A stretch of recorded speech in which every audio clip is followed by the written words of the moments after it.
grita a los generales del ejército mexicano: la patria está de luto, no hay pena más grande ni humillación más indigna que quienes confrontaron a la legalidad con impunidad tomen el control de ella. Llega el sistema de la vieja dinastía, y ha vuelto por sus rehenes, está en sus manos militares, decidir rescatar a la patria de la ilegalidad o sumarse a ella. Cuando el presidente Felipe Calderón Hinojosa convocó a las leales Fuerzas Armadas, a asumir el reto y sacrificio de confrontar al crimen organizado, millones de mexicanos, casi 30 de los que votaron en contra del regreso de un viejo sistema, asumieron su papel, y basados en su ideología partidista ejercieron ese derecho pleno, libre e independiente de apoyar una guerra que no tenía cuarteles. Desde el sexenio del tercer traidor a la patria de este siglo, Vicente Fox, ya se veía venir la imposición de las fuerzas externas. El primer traidor a la patria, Miguel de la Madrid, utilizó a las Fuerzas Armadas para contrarrestar la fuerza creciente del nacionalismo, arrancando en confabulación con los Bush y la alianza de la extrema derecha, el triunfo de Cuauhtémoc Cárdenas, y con el voto emitido de manos de los mexicanos que lo ejercieron, para imponer en la primera dictadura del siglo XX a Carlos Salinas de Gortari, este sujeto psicópata, enfermo de poder,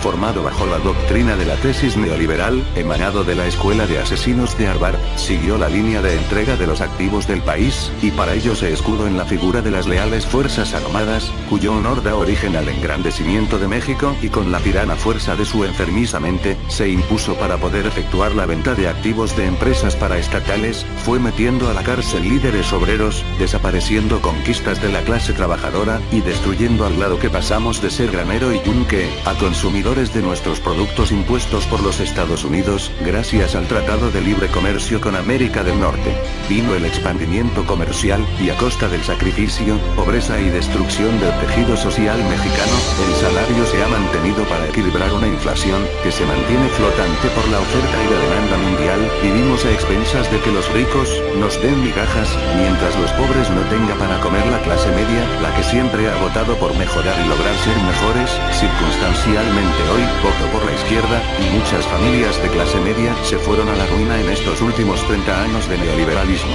El ejército ha tenido que reprimir, matar, enfrentar, detener, e incluso ser denostado y señalado, así como sobajado como lo hiciera el PRI y Fox, este último, denostando a las Fuerzas Armadas, etiquetándolas como débiles en la televisión norteamericana. Los han utilizado, y los han devaluado al no invertir en la investigación y desarrollo de nuestra defensa, en la adquisición de material aéreo, y frenar el desarrollo militar marino, porque les conviene la dependencia con Estados Unidos, y eso es para crear una alianza llamada Comando Norte, cuando lo que realmente quieren son nuestros recursos naturales, y utilizarlos como fuerzas de tarea para someter a los mexicanos que no se disciplinen a sus intereses capitalistas. Los documentos y archivos están clasificados. Las Fuerzas Armadas han sido leales al pueblo, con o sin presidentes conscientes y en buen uso de sus facultades mentales. ¿Cuántos generales no han tenido que echarse la culpa de acciones que han realizado civiles, políticos de altura, de renombre, que son los verdaderos jefes de los capos? Y a todo esto, las Fuerzas Armadas han sido leales siempre, y México, ese país que ustedes resguardan, ese país, los quiere, los ve con admiración, como sus libertadores, como sus héroes. ¿Cuántas batallas este periodista a lo largo de 6 años, no ha difundido en las planas del Regional del Norte?